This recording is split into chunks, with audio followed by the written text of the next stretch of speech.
Avant qu'il y ait les images, avant qu'il y ait les mots, il y avait le vide. 5 ans en arrière, je ne savais pas encore que ce vide allait s'emplir. Je ne savais pas encore que je tiendrais une caméra, que je parlerais à des inconnus, et que, quelque part, derrière un écran, eh ben, certains pourraient rester. Au début, il n'y avait qu'une petite idée, une étincelle, une envie maladroite, posée là, sans certitude. La caméra tremblait, la voix hésitait, mais malgré les doutes, eh ben, je me suis lancé. Mais c'est pas possible. Je ne savais pas encore où cela me mènerait, mais chaque clic, chaque regard, chaque mot laissé dans l'ombre a planté une graine qui, doucement, a poussé. Puis tout est allé plus vite que je ne l'imaginais. Le bruit, les messages, les chiffres qui s'affolent, la lumière des écrans, partout. Je me suis demandé, j'en ai assez? Je peux tenir? Est-ce que tout ça fait sens? Est-ce que je vais me perdre en chemin? Mais au milieu du chaos, une fois revenait toujours. Continue. Puis un jour, j'ai arrêté de courir. Je me suis retrouvé seul, face à moi-même, face à ce miroir que l'on évite trop souvent, et j'ai compris que ce chemin n'était pas seulement une vitrine, c'était un reflet, un dialogue avec moi-même. Derrière les images, il y avait mes peurs, derrière les mots, mes doutes, mes rêves, mon envie de créer, et surtout, mon besoin de partager. Je regarde en arrière et je souris, parce que ce chemin, je ne l'ai pas parcouru seul. Vous avez été là. Je me demande, où irons-nous demain? Vers plus grand? Vers plus simple? Je n'ai pas la réponse. Mais je sais une chose, c'est que l'histoire, elle ne s'arrête pas là. Et bien au contraire, je dirais même qu'elle ne fait que commencer. Alors, faisons une pause. Reprenons le fil. Regardons ensemble le chemin parcouru.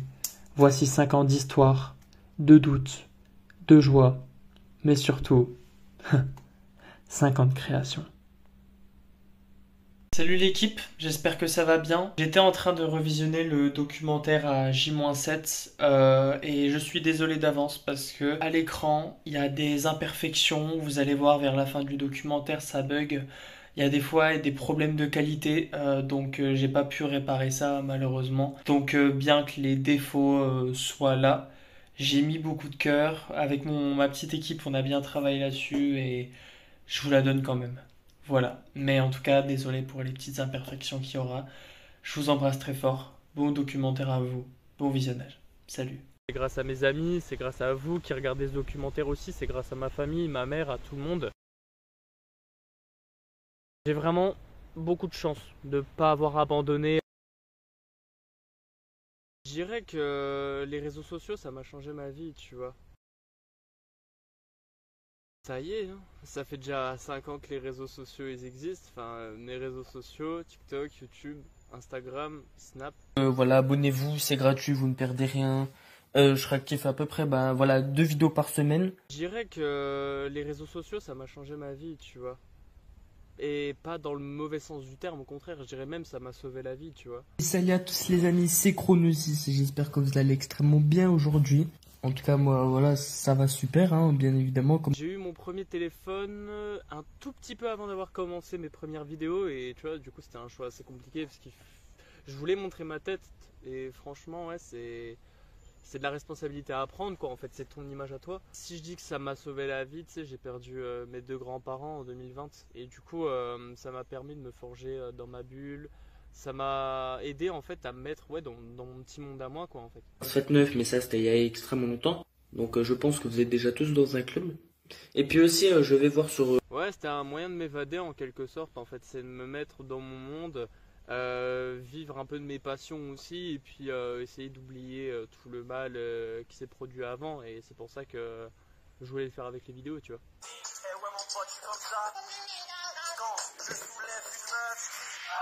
J'avais déjà une idée en tête ouais, de ce que je voulais faire avant d'avoir mon téléphone, des idées précises de publication, de contenu, de vidéos.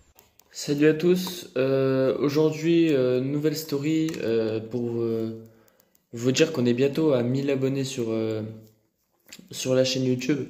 Bien évidemment, j'étais en plus d'être sur YouTube, sur Snap, Insta, TikTok, tu vois. En plus, entre mes 16 et mes 18 piges, tu sais, j'avais un contrôle parental. Du coup, j'étais assez limité dans ce que je faisais, tu vois. j'allumais mon téléphone, je faisais les vidéos, j'avais déjà plus de temps dessus, tu vois, donc c'était assez limité. Puis je sais pas, ouais, je me cherchais aussi un peu sur ce que je faisais, j'avais des idées, mais pas précisément, quoi. Vous voyez ça là? C'est un dictionnaire, on est d'accord. Alors, ce dictionnaire, je vais le lire en entier. Je sais pas, j'étais devenu fou.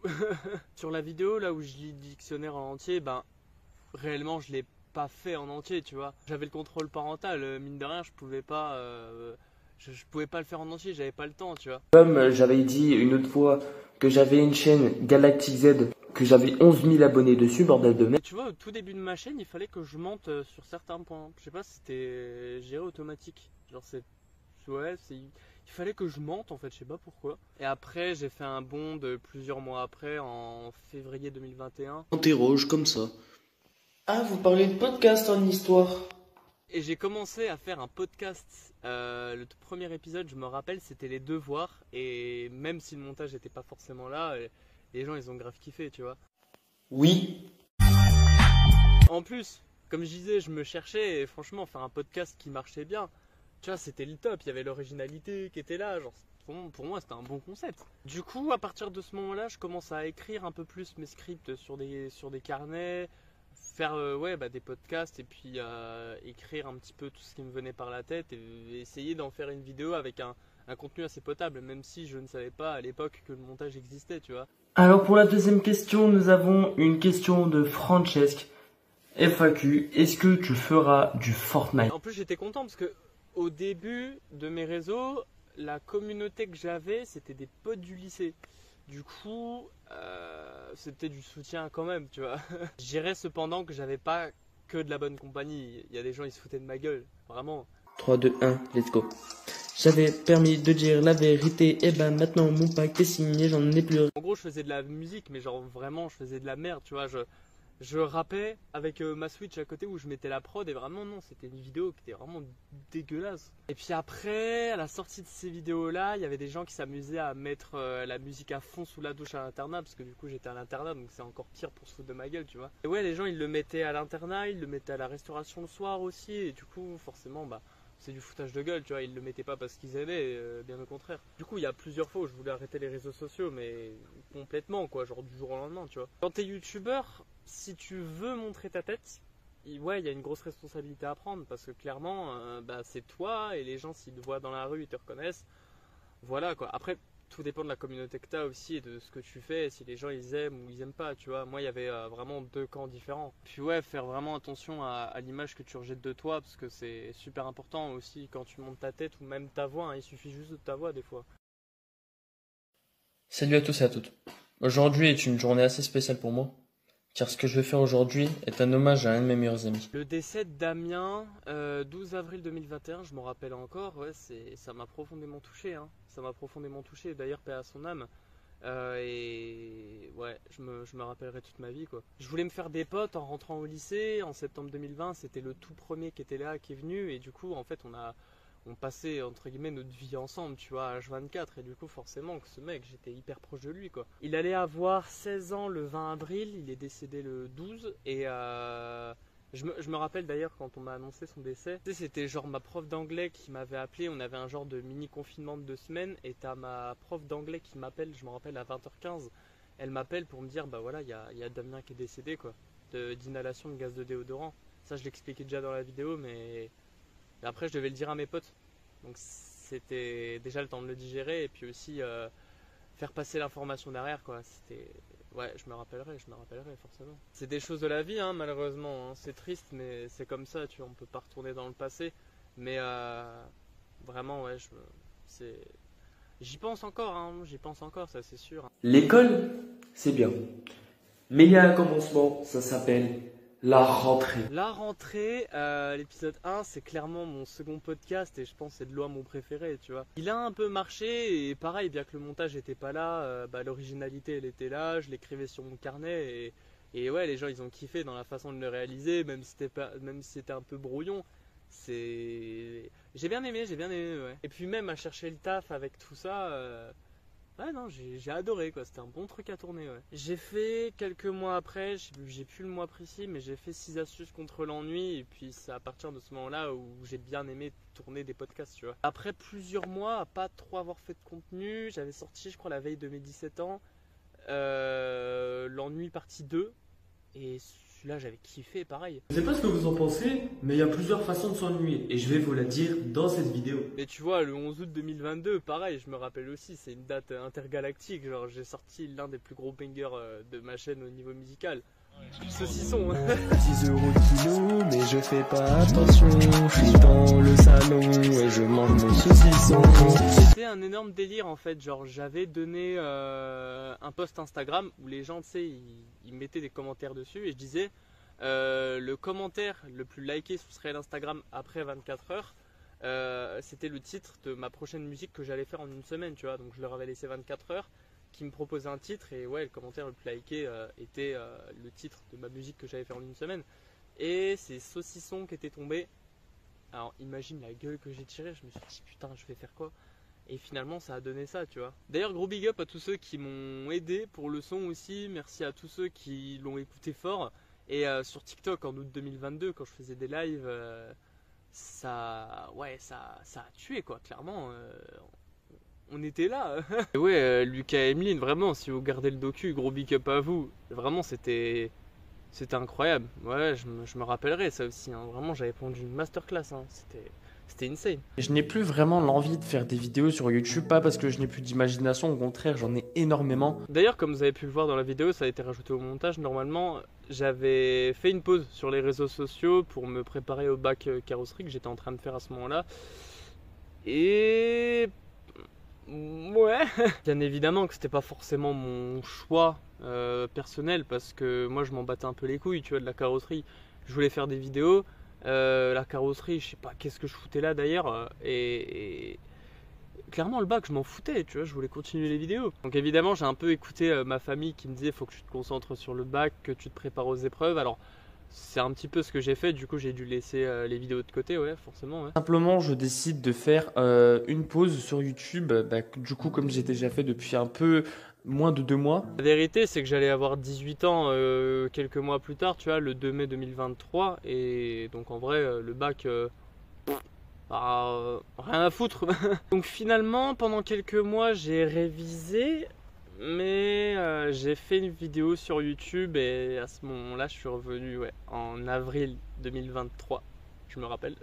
Une vidéo juste où l'on parle en fait parce que ça fait, je regarde, attention, ça fait depuis le 2 novembre 2022 que j'ai pas sorti de vidéo, donc ça fait 5 mois. Et ouais, non, tu vois, j'avais fait cette vidéo-là parce que ça me manquait, tu vois, d'interagir avec la communauté, à trouver un script de vidéo, la tourner, la monter et la sortir et puis voir les réponses derrière et tout. Et c'est ça qui m'a fait me remettre dans YouTube, même si vraiment les mois étaient super longs. Parce qu'en fait, je révisais même pas en plus de ça, tu vois. Et du coup, j'ai pas plus donné que ça pour le bac. Hein, et c'est pour ça que je suis revenu d'ailleurs sur YouTube après. J'ai aussi lancé Chronobac, du coup, qui est un mélange de Chronosis et de baccalauréat, vous savez, le mini-jeu. Et, mais à ma façon. Et ensuite, j'ai fait un son que j'ai appelé Time. Et que j'ai vachement adoré en fait, vraiment la prod et tout, j'ai kiffé quoi. Time, pourquoi tu t'es arrêté? Tu me fais mal, pourquoi tu me laisses dans le passé? Time, je l'avais sorti parce que j'avais eu une rupture avec une ex, alors voilà, encore une fois c'était des petites amourettes, j'appelle ça, mais ouais, elle m'avait trompé et du coup j'avais fait cette vidéo là, enfin ce son là. Et ouais, pareil, ça me tenait à cœur de le faire. Et d'ailleurs, si j'ai supprimé plein de musiques, mais pas celle-là, c'est parce que Time, elle compte beaucoup pour moi, quoi. Même si, pareil, le montage n'est pas forcément bien, je la garde sur YouTube quand même. Merci à Cepal, d'ailleurs, pour la prod, parce que vraiment, Cepal, il fait un boulot de malade. Je vais vous mettre d'ailleurs sa chaîne dans la description. Votre caméra, elle bouge beaucoup quand même. Hein. D'ailleurs, ouais, Mélissa, merci beaucoup pour les lyrics, du coup, parce que elle m'a aidé quand même à trouver l'originalité de ce titre, et sans elle, le titre n'existerait pas. Mélissa, c'est mon ex. Voilà, donc merci à elle d'avoir trouvé cette idée quand même. Surtout que j'étais un peu dans le mood de composer des musiques, et c'est pour ça que j'ai fait ça. Bref, je vais pas m'éterniser là-dessus, mais je l'ai quand même trouvé genre super intéressant à faire. Une journée dans la peau d'un sans-abri. Les amis, pour le coup, je m'y attendais vraiment pas à ce qui vient de se passer. de 8 h ce matin. Et ben voilà. Cette vidéo là, c'est soit elle sortait maintenant, soit elle sortait pas quoi. La pression que j'ai eue en faisant le tournage, mais vraiment je m'y suis pris peut-être à 3 reprises avant de vouloir la tourner réellement, parce que c'était ma première expérience avec les gens de l'extérieur quoi, où j'étais confronté à des gens, à des regards dans la rue. Et du coup ouais, pour ceux qui n'ont pas vu la vidéo, j'ai fait une journée dans la Pona sans-abri pour justement me mettre entre guillemets à leur place et voir qu'est-ce qu'ils affrontent comme regard, comme jugement et comme moquerie tout simplement aussi. Notamment faire des interviews avec eux, voilà, pour les interroger, pour savoir comment ils sont arrivés là et ce qu'ils peuvent avoir comme épreuve dans la rue quoi. Et tout ce que je récoltais par les passants, ça passait du coup à l'association Les Restos du Cœur, avec qui j'ai travaillé pendant 2 ans, et du coup ça me tenait à cœur de faire ça. Et une partie de mon argent personnel aussi passait pour les sans-abri. Du coup forcément pendant le tournage je les aidais à se nourrir, et forcément on allait à la boulangerie, on allait faire plein de trucs, et franchement, c'est un tournage qui m'a beaucoup affecté, ouais. Alors évidemment, on m'en parle encore de temps en temps. Il y a des commentaires positifs comme négatifs. Notamment, il y a des choses sur lesquelles je suis d'accord, sur le fait que voilà, 24 heures, c'est pas assez long. Et j'aurais dû faire plus. Mais au vu du contexte et de la vidéo, c'était déjà 24 heures une énorme pression. Surtout que j'avais pas fait 24 heures en plus. Mais quand même, j'étais dans le froid à ce moment-là.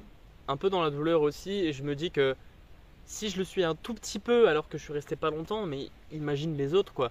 C'est pour ça que je voulais mettre à leur place, et je pense que c'était vraiment la première vidéo entre guillemets humanitaire de ma chaîne, et c'est un peu le côté humanisme que j'ai voulu retransmettre à travers cette vidéo là, et qui m'a accompagné d'ailleurs, ce côté là pour tout le reste de ma chaîne quoi, ce côté humanitaire, humain, où tu donnes de toi pour les autres, et j'ai vraiment trouvé ça fort à faire, et ouais, c'était grave intéressant quoi. Et tu vois, ouais, le contact avec l'extérieur, à un moment donné, stop, tu vois, ça fait 3 ans que tu fais des vidéos dans ta chambre, à un moment donné, sors de chez toi et fais des trucs à l'extérieur, tu vois, c'est ce que tu voulais faire, donc non, tu vois, j'ai vraiment aimé quoi. Une journée de 8 h à 20 h.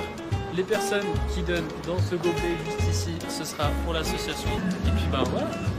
Merci pour cette belle initiative. Merci. Au revoir. Merci, au revoir. Mais d'ailleurs, à ce moment-là, il y avait aussi une vlogueuse coréenne qui avait fait justement une vidéo, et puis j'étais passé dedans aussi parce que elle était en tournage à Belfort. Elle faisait un petit vlog à Belfort parce qu'elle passait là-bas, et j'étais en tournage à ce moment-là, et du coup, un truc assez stylé aussi. Ouais, j'étais sur le YouTube coréen.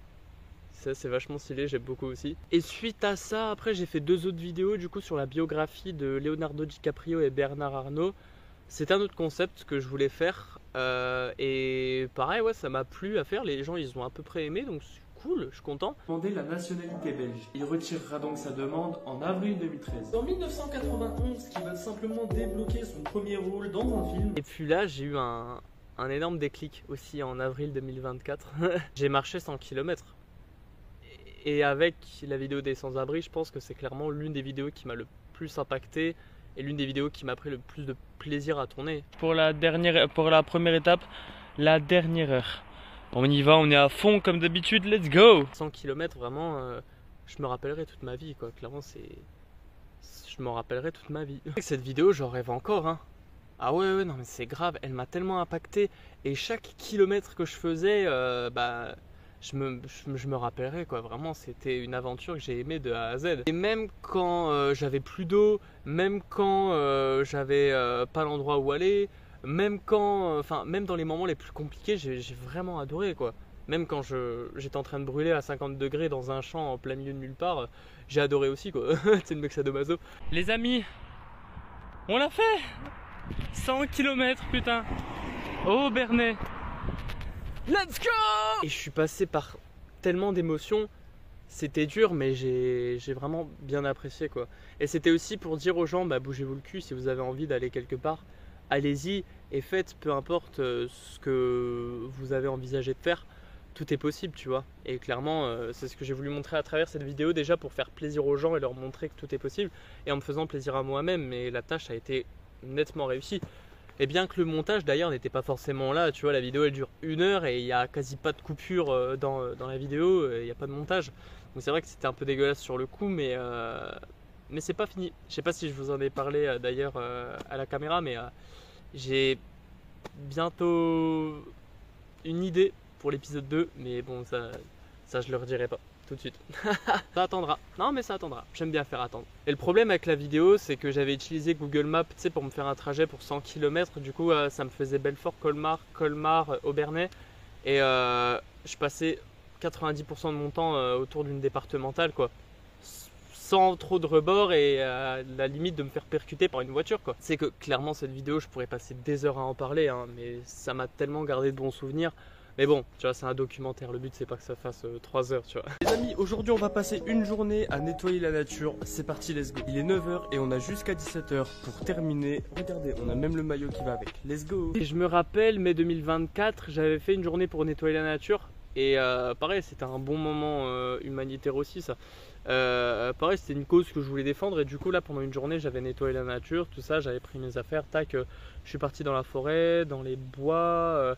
dans la ville, et puis ouais, j'avais ramassé je crois 68 kg de déchets. Et juste avant ça, le 9 mai 2024, j'avais fait 24 heures pour faire un puzzle à 3000 pièces.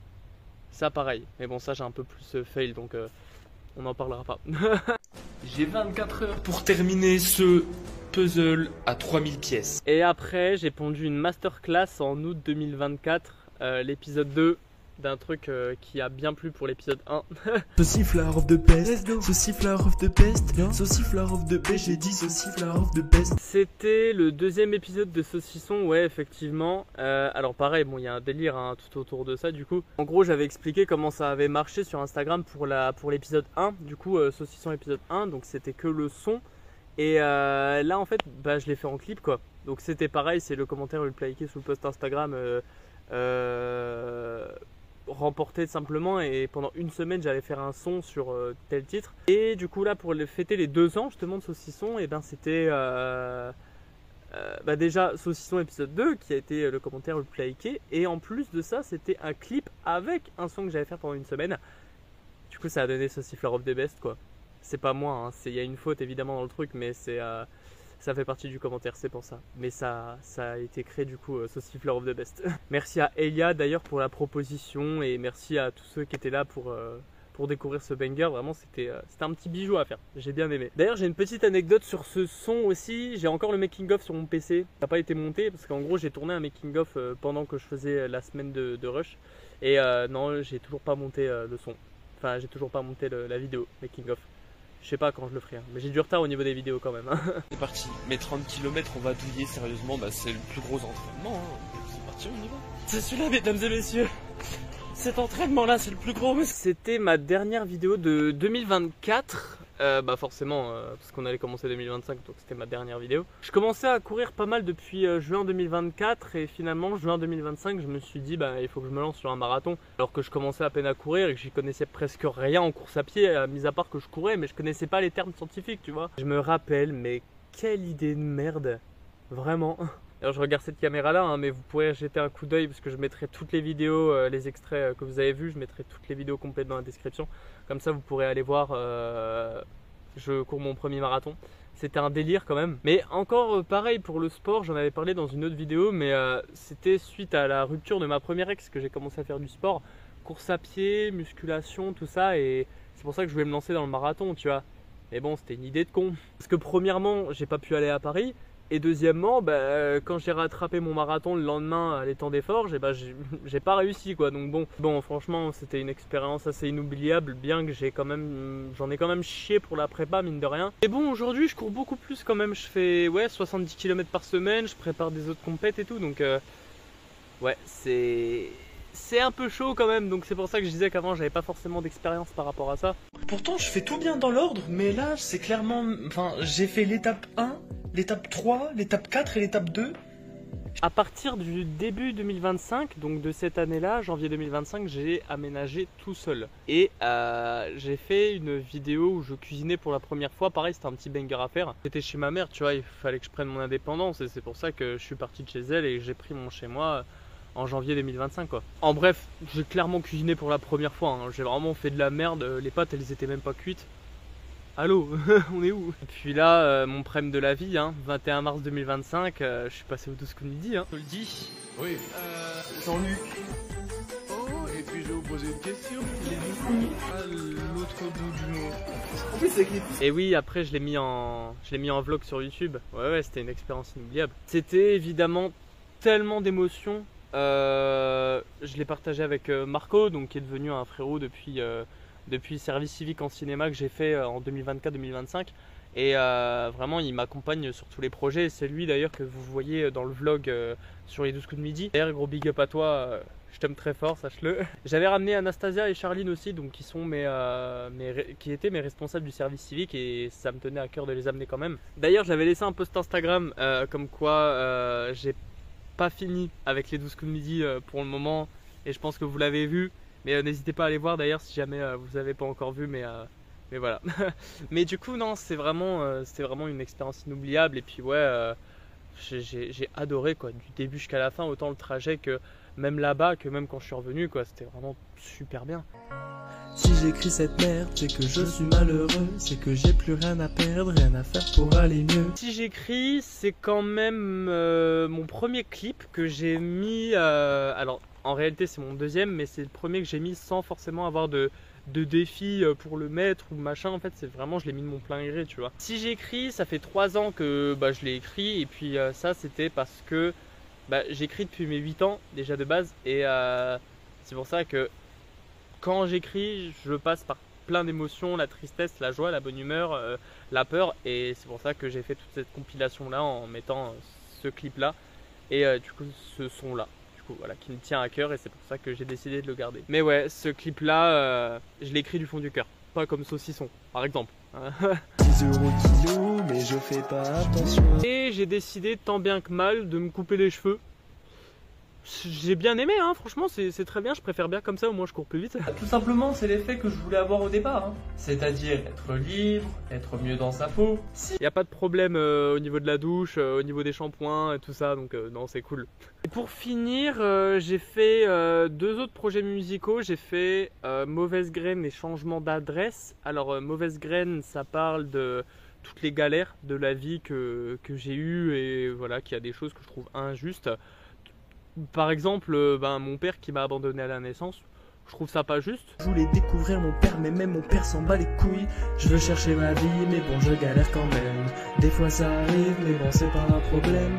Tout seul dans ma ville, il y a que moi qui l'amène. Je veux changer de rime, mais aujourd'hui j'ai mauvaise graine. J'ai grandi avec ma mère, et franchement, moi ça me va très bien. Mais voilà, je parle de petits trucs comme ça dans cette musique. Changement d'adresse, changement d'adresse, changement d'adresse quand ça. Et ouais, changement d'adresse, c'est vraiment pour dire à la communauté que quand ils sont énervés ou quand ils ont un problème ou quoi, émotionnellement parlant, il faut changer d'adresse quoi. Donc changer de monde émotionnellement parlant, et se mettre dans une autre bulle, et donc changer d'adresse. Mais dans un autre monde quoi. Pour éviter, je sais pas, les conflits ou de se dire qu'en fait finalement tout va bien, faut juste aller autre part mentalement parlant quoi. Je dirais qu'il faut, comme je disais, oser se lancer dans les projets et ne pas avoir peur, parce que si t'as peur, si t'es bloqué, tu peux pas avancer quoi en fait. Et justement, j'ai plein de potes, d'amis et d'abonnés qui me disent que ils veulent pas se lancer, ils ont peur parce que justement peut-être que ça va être de la merde ou quoi, peu importe, hein, que ce soit dans des vidéos ou dans d'autres projets, vraiment ils sont un peu bloqués là-dessus. Et je dirais que ouais, non, il faut se lancer, et parce que les échecs ça fait partie de la réussite justement. Et d'ailleurs, j'ai eu peur aussi il y a 5 ans en arrière quand je commençais les vidéos, et d'ailleurs c'est pour ça un petit peu aussi, je le dis devant cette caméra là, que ma chaîne YouTube maintenant elle me permet de vous rendre l'appareil, parce que j'ai eu peur. Vous m'avez aidé à ne plus avoir peur et d'être moi-même et de lancer des projets, et c'est pour ça que je veux vous rendre l'appareil en vous faisant passer le même message. Et j'ai pas peur de dire que j'ai réussi d'ailleurs. Et ça, c'est grâce à vous, et merci du fond du cœur. Je débutais comme tout le monde, et la communauté m'a tellement apporté que je leur serai à jamais redevable, tu vois. Et ouais, franchement, YouTube, ça fait partie de ma vie, ça fait partie de moi, et c'est clairement plus qu'une passion, tu vois. C'est ma vie, je dirais. Et même si on en est là aujourd'hui, franchement, j'adore quoi, et je veux en vivre clairement. Et je dirais aussi que les 5 ans de ma chaîne, enfin là les 5 premières années, c'était une période test, tu vois, comme je disais à travers le documentaire, que j'ai essayé pas mal de choses différentes, du son, des images, des choses un peu plus culturelles, d'autres plus créatives, d'autres plus artistiques. Et ces 5 ans, je les ai servis comme test pour voir maintenant, après ces 5 ans, me poser, faire un brainstorming et savoir qu'est-ce qui pourrait réellement se faire par la suite, quoi. J'ai testé plein de trucs. Maintenant, il faut recentrer tout ça et faire des choses un peu plus propres et plus recherchées, je dirais, avec justement ce que j'ai déjà fait là pendant ces 5 ans. J'ai vraiment beaucoup de chance de ne pas avoir abandonné parce que j'ai voulu abandonner pas mal de fois depuis le début et j'ai eu de la chance de ne pas avoir abandonné et je remercie d'ailleurs toutes les personnes qui sont là autant depuis le début que depuis pas longtemps par exemple et je vous oublie pas et vraiment vous faites partie de ma famille aussi, quoi. Et clairement pareil, j'ai pas peur de le dire aussi. J'ai grandi avec eux, ils ont grandi avec moi. Ça fait 5 ans que je montre des stories de moi tous les jours, que je montre mes avancées, mes aventures, mon parcours. Et ça fait 5 ans que, ouais, si, je fais des stories clairement tout le temps hein, sur Insta et tout. Et vraiment, les gens voient H24 ce que je fais. Mais c'est un choix personnel, tu vois, parce que quand on aura réussi chacun de notre côté, les abonnés et tout, dans plusieurs années, plusieurs mois, plusieurs décennies, et on pourra re-regarder nos stories Instagram en disant bah, regardez, on a fait ça au tout début et aujourd'hui on en est là, tu vois, et c'est formidable et c'est beau à voir. Donc c'est pour ça que la communauté c'est fait pour s'aider tous mutuellement et c'est ce que je veux, quoi, et c'est ce que j'ai toujours voulu d'ailleurs. Et maintenant je suis devenu un grand fan de sport et pratiquant de sport aussi. Je suis président d'une association, l'ADEPAP. L'ADEPAP qui est une association qui aide à renforcer le système de l'aide sociale à l'enfance, donc les personnes qui sont en famille d'accueil, en foyer et ainsi de suite, autant des jeunes que des plus majeurs. Et on est entouré justement de professionnels, d'éducatrices, de maires de village, de gens qui veulent être bénévoles dans l'association et du coup j'en suis le président et on aide sur le plan financier, sur le plan logement, sur le plan accompagnement aussi en disant bah voilà, c'est pas parce que tu es en famille d'accueil ou en foyer que tu es en dehors du social et que c'est pas une raison pour qu'on te rejette, tu vois, et tu es comme les autres, quoi. Voilà, c'est ça ce que j'ai envie de faire passer aux gens en étant justement président de l'asso. Encore une fois, on a tous démarré de quelque chose et aujourd'hui j'en suis là, je suis super content et ça n'a pas fini d'évoluer. Donc ouais, je suis super content de l'avancer et ça c'est grâce à vous et merci du fond du cœur encore. C'est grâce à mes amis, c'est grâce à vous qui regardez ce documentaire aussi, c'est grâce à ma famille, ma mère, à tout le monde. Merci à tous d'avoir regardé ce documentaire jusqu'à la fin, merci à Ducarne Productions qui sont derrière la caméra, qui gèrent que tout se passe bien. Merci à ceux qui ont trouvé l'endroit aussi, qui est un endroit magnifique. Merci à tous ceux qui ont aidé pour le script et ainsi de suite. Et merci à vous forcément d'avoir regardé ce documentaire. On se retrouve prochainement pour une prochaine vidéo. C'était Chronosis et encore une fois, joyeux anniversaire à la chaîne. Merci à vous, sachez que je vous aime du fond du cœur. Salut à tous. Allez. Je veux chercher ma vie, mais bon, je galère quand même. Des fois ça arrive, mais bon, c'est pas un problème. Tout seul dans ma ville, il y a que moi qui l'amène. Je veux changer de rime, mais aujourd'hui j'ai mauvaise graine. Je veux chercher ma vie, mais bon, je galère quand même. Des fois ça arrive, mais bon, c'est pas un problème. Tout seul dans ma ville, il y a que moi qui l'amène. Je veux changer de rime, mais aujourd'hui j'ai mauvaise graine. Putain, mine de rien, le monde y part quand même en couille. Regarde un peu, il y a beaucoup de choses qu'il y avait avant qui étaient bien, qu'il n'y a plus maintenant.